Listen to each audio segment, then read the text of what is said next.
Hello and welcome to another edition of the Pepperbird Magazine's production of Africa Teaching. I'm J. Rodney Chesson, your host. Today we're doing a special show in honor of Sergeant Maxwell Dorley.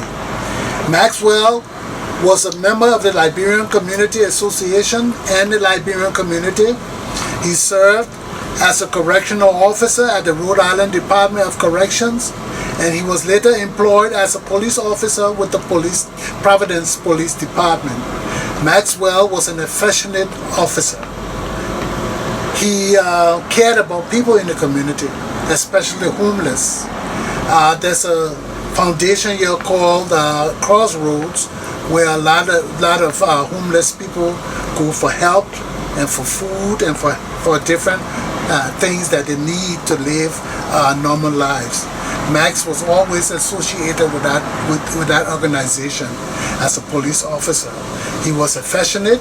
He was known throughout the Liberian community as Bobby, which was a name he grew up with as a nickname. And today we have a very special person with us today. Max died in April 2012 when he was responding to a call on duty.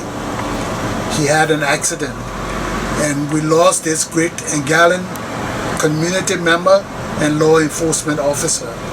Well, today we have a very special person with us who is the mother of Maxwell Dorley, and her name is Miatta Dorley. Miatta, welcome to Africa Teaching. Thank you, Mr. Chesson. We want to first of all thank you very much for the outstanding work your son did in the community and being an outstanding law enforcement officer. I knew Max very well. I served with him in the corrections department, and when he moved over to the police, we still used to communicate, and whenever I went there to do things and saw Max, it was taken care of. We want to thank you very much for your son and for his efforts in our community. And even though we didn't get the time to personally extend our condolences to you, because when Max died, it was a national affair, not only a Liberian. People came from all over America, law enforcement officers, to pay tribute and homage to this gallant officer. And you were very busy at that time. So now that things have cooled down and you are about to do his annual celebration, we want to talk to you about that. So Miatta, how have you recuperated from the loss of your son? You can never recuperate. You can never recuperate because the death of a child changes you forever. Your entire life, my entire family life has been changed. But with God's grace, I'm able to survive because I know my Lord, and God is carrying me and has carried me thus far. And Max was your only child, right? Biologically, yes, he was my only biological children, but I did adopt some other children. Oh, that's fantastic. So, why did Max decide to go into law enforcement? I know that was something that guy really loved, because I remember he was one of those how you call it, part-time recruits while he was growing up. Auxiliary. Yeah. Tell us about that. I I really don't know why he got into law enforcement, but his father was a police officer in Liberia. So maybe they say policing run in the veins, I guess, in the genes. So maybe but I really don't know why he went into law enforcement. But it's still, he wanted to be a doctor, and then he turned out to be to law enforcement. But I think it's all about serving the people. Whether being a doctor or being a policeman, you're still serving people. So I don't think it really matters after a while. What you do is the care and concern that you show for the job that you have. Yes. And Max made a lot of contribution to this, to the Rhode Island community, not only like Liberian community. How do you intend to honor his memory? When Max died, Max and I used to talk because I'm into charitable work in Liberia and around, and I would always talk to him about Liberia. And Max came here as a child. He came to Rhode Island as a child, and he adopted Rhode Island as his home, and Rhode Island was his home, and he loved Rhode Island. And when I talk about Liberia, he will always say, "Man, you take care of Liberia, and I'll take care of Rhode Island. Rhode Island is home to me. There's a lot here that I can do." Yeah. So how do you plan to honor him? Well, when Max died, August of 2012, I started Sgt. Maxwell Dorley Foundation. We started it small by selling t-shirts and calendars. And the proceeds from the t-shirts and calendars that year, what we did, we gave blankets out to Crossroad, because I found out when Max died, a lot of men and women came up to me and told me that they were from the shelter and that Max had helped them. They showed me things that he bought, hat, gloves, and other things, coats. And then I found that out, and also found out that he was involved in giving toys and gift certificates to the children in the project, because he was a product of the project. When we moved to Rhode Island, we lived in Hartford before, and so he always felt that he needed to give back to Hartford.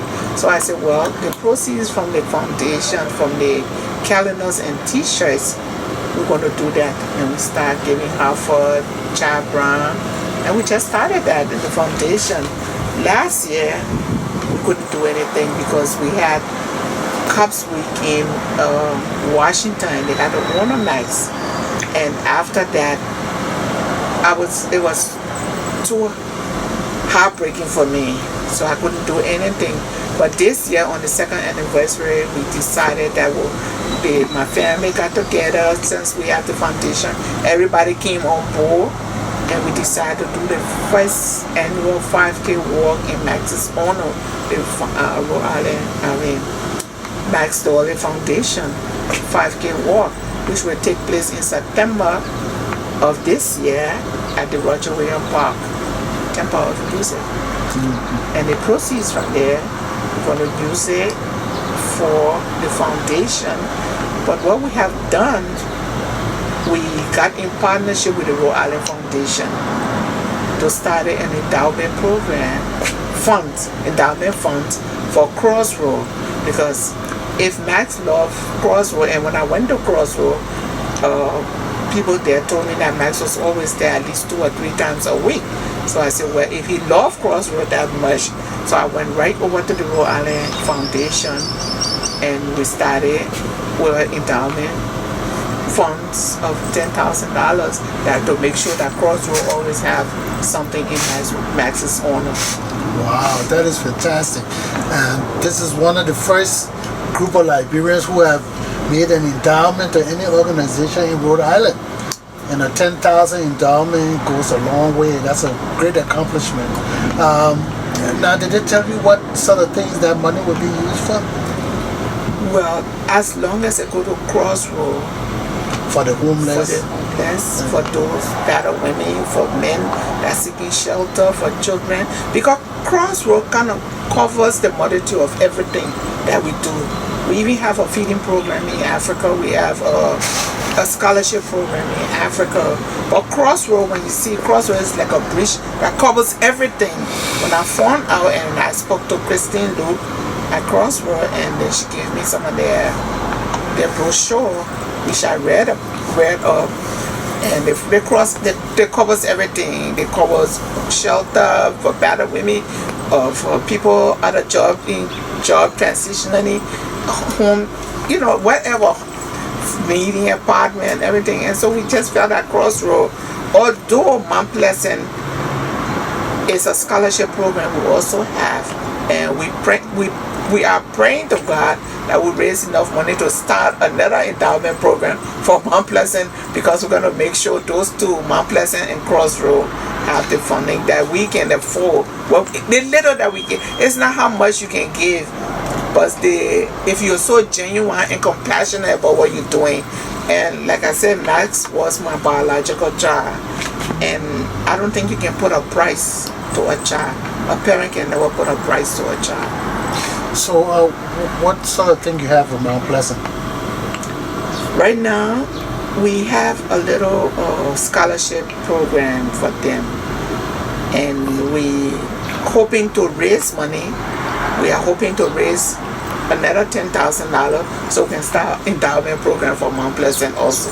So for scholarship. For scholarship. Yeah, for young men and women who are interested in becoming law enforcement officers, and also if they want to go into the NIC, that they can. The school have to take. We just provide the funding, and somebody child can go to school, because somebody helped my child when he came to this country, and I feel that we should give back. Yeah, Miatta, this is a great accomplishment. Mm-hmm. So, why wasn't there any broadcast about your endowment to the Rhode Island Foundation? Well, I just did it on the 23rd of July. This is July, right? 23rd of July. I spoke to them 2 weeks, and then later I had to talk with my lawyer, and the 23rd, and I just got a letter from them. They're supposed to do an interview with me, and then, but I really don't think it's broadcasting or anything matters to me. It really doesn't matter to me. It's just that's something that I wanted to do, and I have done, and I feel good about doing it. Well, I tell you, it may not mean much to you, but to the Liberian community and to the Rhode Island community, it means a whole lot, because this is a family that served the community. This is a man that died on the job who is from our community, and this is the first time that such a thing has ever happened to our community. And for you to go and make this great contribution that may not only impact Liberians but all people of life in this state, and that is a great accomplishment.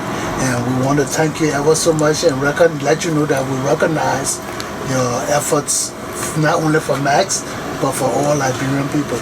Thank you very much. Can I say one thing before you close? One thing Max Death taught me when he died, the kind of support I got from the state of Rhode Island, the people of Rhode Island, cross culture. It wasn't just a Liberian that died.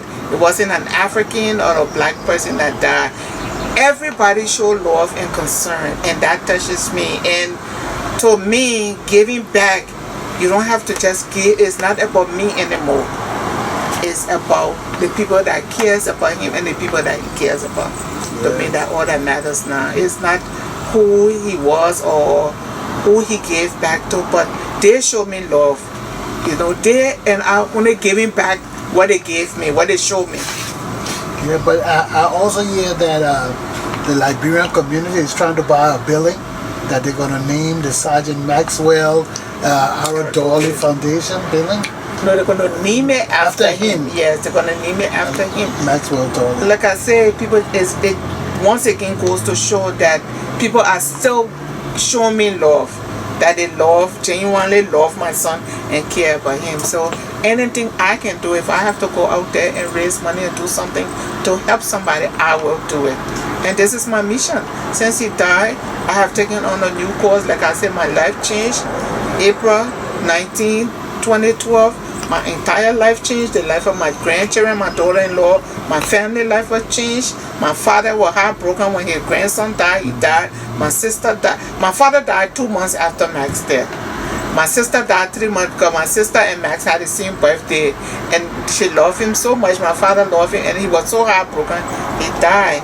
And so if I have to do something to carry my son legacy on, I am going to do it. And that's my mission in life. I have no other mission or anything to do else in life now but to do what Max was doing, and I'm going to do it. Wow. So tell us about this event now, this walkathon. We raising money for the Max Dorley Foundation. Again, like I said earlier, that the foundation is sponsoring students in Liberia, sponsoring part of the proceeds from here will go to Mount Pleasant again. And we also have the Hartford Project, we have the Menton Prize, we have the Chabran, which we gave a Christmas toy or gift certificates to. We're raising money to give them for their Christmas, and we have a feeding program in Liberia that we're going to do, and the scholarship for Liberia. So like I said, we're starting small, and we don't know where they're going to lead to. Wow, this is a great accomplishment. Well, ladies and gentlemen, make sure you go out there and attend this annual 5K walkathon in honor of Sergeant Maxwell Dorley. It's going to be sponsored by the Maxwell Dorley Foundation. Registration fee is $20. It's going to be on Saturday, September 13, 2014, from 8 a.m. to 12 p.m. It will be at the Temple of Music at the Roger Williams Park. So don't forget that. The Temple of Music, Saturday, September 13, 2014, 8 to 12. And it's a walkathon. It's, what is this here? I see 1000 Elmwood Avenue. Yeah, that's the address. That's the address? Oh yeah, for the Roger Williams Park? Yeah. Okay, so it's Roger Williams Park. Yeah. And make sure you're there. The contacts, Miatta Dorley here, and her number is 572-0415, and Howard Vincent Brown, which is 465-0872. So remember those numbers. Call, register, and support the late Sergeant Maxwell R. Dorley 5K Walkathon and Foundation. Miatta, thank you very much. Thank you. We hope you keep getting strong and you keep this faith and determination to let Bobby's name live on. We thank you very much, and I encourage the Liberian community to rally around you and support all your efforts so that the people in Rhode Island can know that Bobby was truly a member, a beloved and cherished member of the Liberian community. Thank you very much. Thank you, Mr. Chesson. Thank you so much. Thank you. Ladies and gentlemen, you have been watching Africa Teaching. We have been here with Miatta Dorley, the mother of the late Sergeant Maxwell R. Dorley, who was a Providence police officer and died in the line of duty. We thank you all for watching, and stay with the Pepper Bird magazine as we continue with our interviews. Thank you.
50%.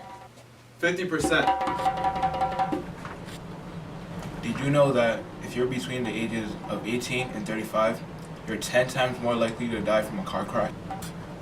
Increase your odds by 50%. Just by wearing a seatbelt. It can make the difference between living or dying. I know this. We know this. Do you? So click it or ticket. In Rhode Island, it's the law. Seatbelts save lives.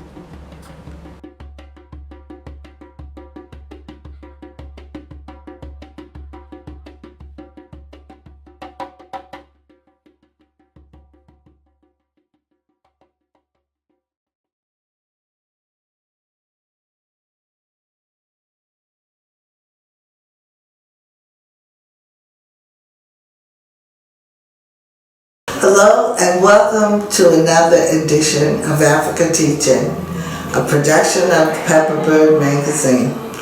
I'm Karen McLaurin-Chesson, your host. This afternoon we have the pleasure of interviewing Saikon Gbehan, a young professional who's practicing law in North Providence, and Massachusetts. We're in her North Providence office at 7 Waterman Avenue. Saikon, thank you for affording us this interview. Thank you so much, Karen. Oh, it's a pleasure. It's a pleasure. Saikon, could you just share with our viewers a little bit about yourself and why you chose the legal profession? Yes, I actually grew up here in Rhode Island. Oh, okay. I grew up in Rhode Island. I attended schools here, and I ultimately went to Northeastern University Law School.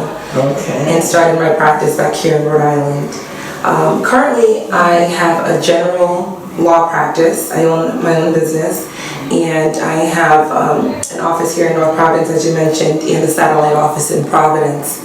My practice is in Rhode Island and Massachusetts, and I specialize in civil litigation matters, including personal injury and immigration law. All right, all right. And why did you choose those areas of interest? Well, I chose those areas, I should say, the driving force in me becoming a lawyer was because I felt that being an attorney would empower me and equip me to be able to serve people in my community.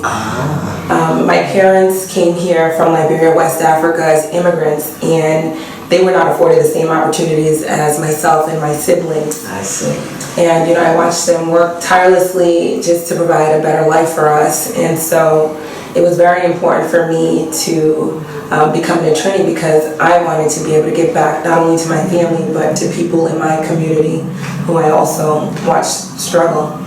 Excellent, excellent. And I find it interesting, young folks who have an appreciation from where they came from. And I'd love you to be able to share with our viewers what types of activities you're involved with, because I know you're extremely engaged in community initiatives, and I think that for the young folks out there, they can see that there are young professionals who are doing some outstanding initiatives on their behalf and for their interests as well. So share with them. Okay, thank you. Well, I am involved in a number of different activities in organizations here in Rhode Island. And I'll start off with an organization that's actually near and dear to my heart because it's an organization that I felt planted seeds in me from my childhood.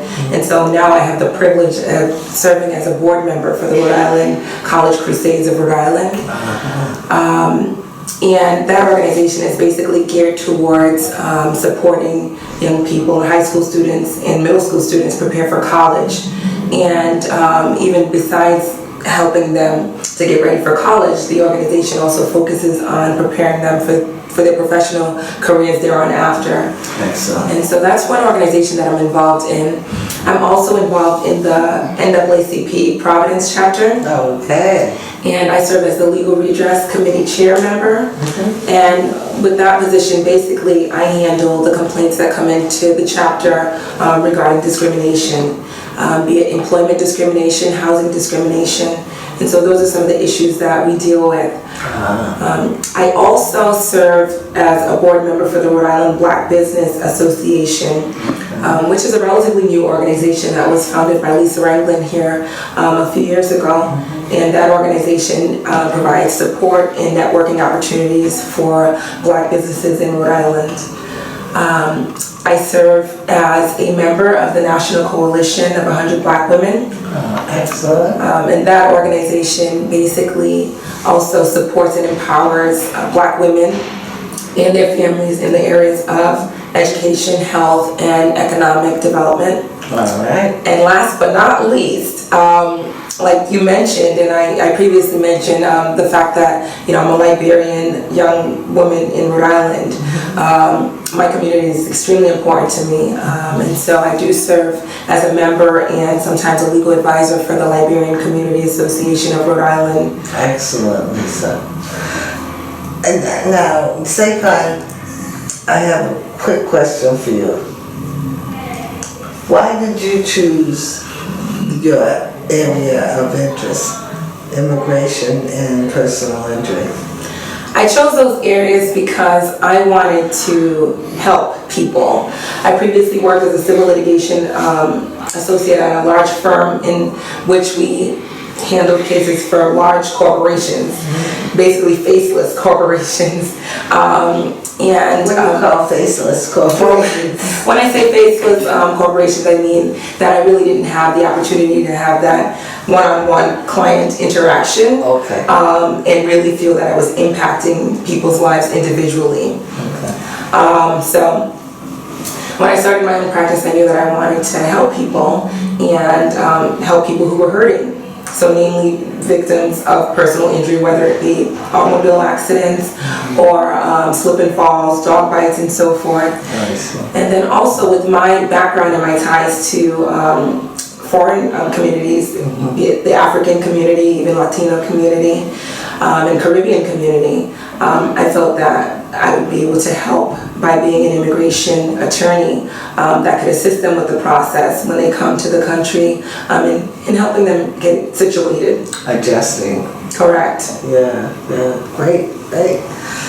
So there's a theme here with you, and that is giving back, trying to make a difference.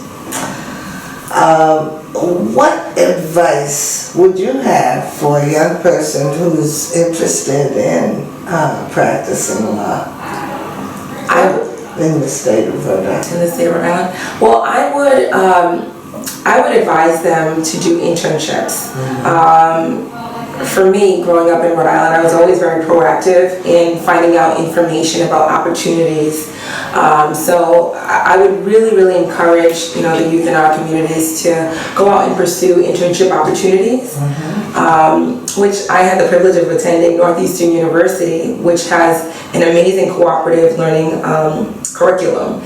And while I was in law school, I had several opportunities to intern at, at the court, at law firms, for the public sector, and not only did I gain experience and really get to develop my skills, but I also got a better sense of what I would like to do versus what I probably would not want to do. And so at the least, I would definitely encourage the youth to go out there and explore different opportunities through internships. And it really helps to get hands-on experience. Yeah, it helps you sort out what you like and what you probably wouldn't like. Yes, and another thing that an internship does, it also exposes you to employers. Right. And so by the time I graduated from law school, I was blessed enough to have several job offers because of the internships that I did. And so not only do you develop your own skills, but you get to show your employer your skills and the assets that you have. I would also advise the youth to essentially hone in on your God-given purpose, your gift. You know, we were all blessed with a gift, whether it be singing, whether it be, whatever it is, playing sports or, I always like to say if we focus on our gifting and pursue it with passion, we can't go wrong. Well, that's a good point. That's an excellent point. Being involved in the African and African American communities, what are some of those issues that those communities face, as you see? Because you are working with African and African American communities. Some of the issues that I notice is that, well, first of all, I would like to commend our communities because I think we have definitely progressed. There are a lot of Africans and African Americans that are now pursuing a number of different career paths and pursuing an education and so forth. However, especially in Rhode Island, there is a lack of opportunities. Mm-hmm. And so one of the issues that I see is that, sometimes, especially probably more so the older folks, they're so set on get an education and get a job. Mm-hmm. Well, then what do you do when there's no job? Mm-hmm. And so I think it's important for people in our community to be proactive in thinking outside of the box and thinking about ways to create wealth for your family and your community, even if there are job opportunities. One thing that's not really encouraged is entrepreneurship. And, I always wanted to be a business owner, but I was actually laid off when there was an economic downturn, and it was a blessing in disguise. Because I was at a point where I had to decide what it is that I really wanted to do. And after pursuing opportunity after opportunity and after, another opportunity and doors getting shut in my face, I said, hey, why not just start my own business? And I became proactive in starting my own law practice. And so not only am I, creating wealth for my family, but hopefully someday I'll be creating job opportunities for others. Yes. And so that's an issue that I see, and I think that if people can, just think outside of the box a little bit and develop ways to create wealth outside of the traditional way of, going to school and looking for a job. Right. I think we'd be in a better position economically. Yeah, that entrepreneurial avenue is very important because you have, and it can be associated as you do with public service. Yeah. And still be able to make a difference. Definitely. And also make an income. That's right. Last but not least, Saikon,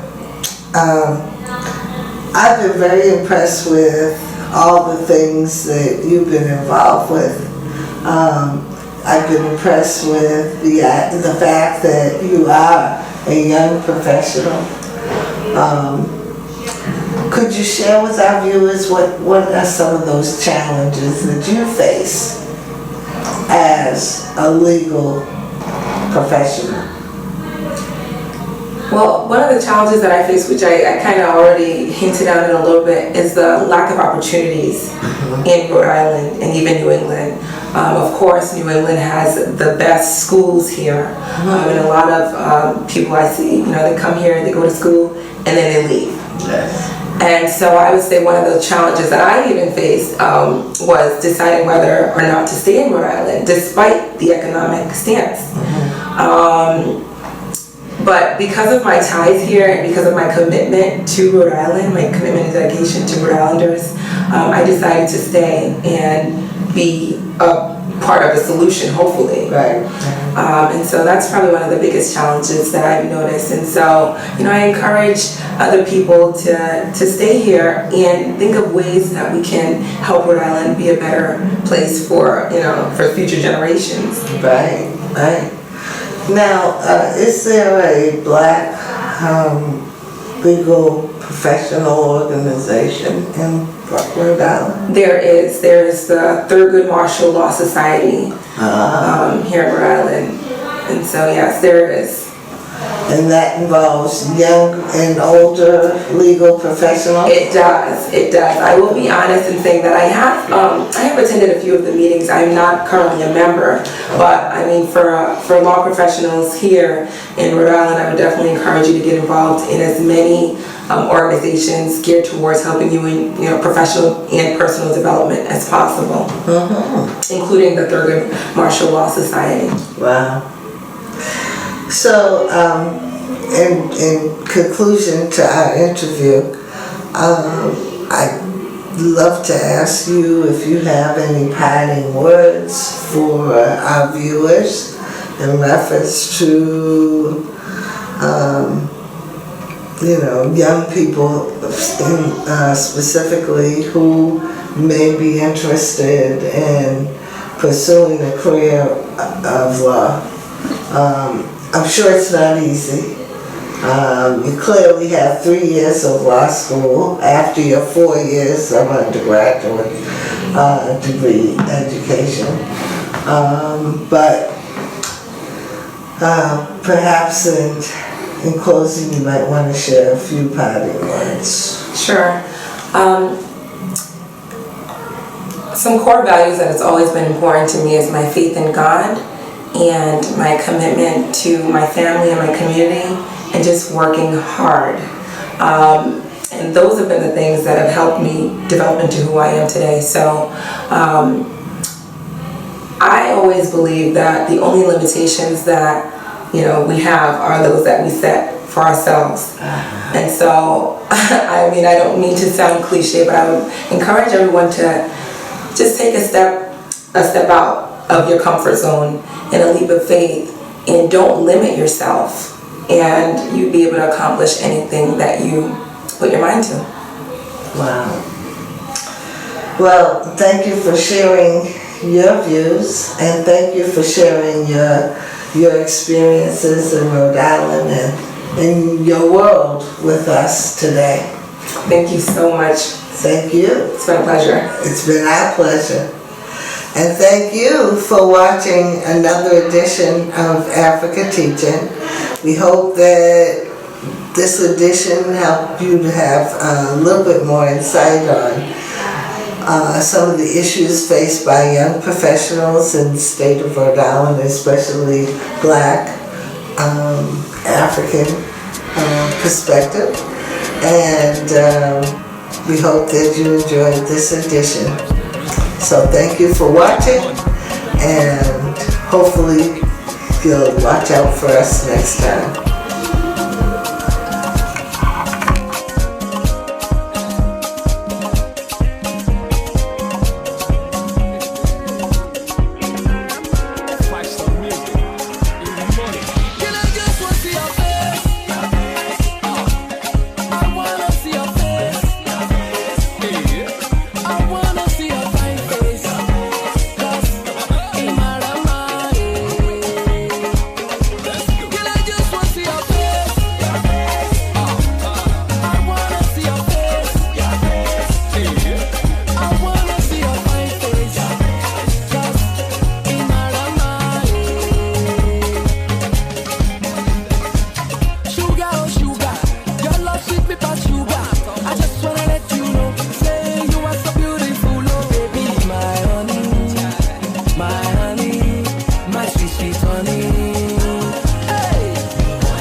Inside my body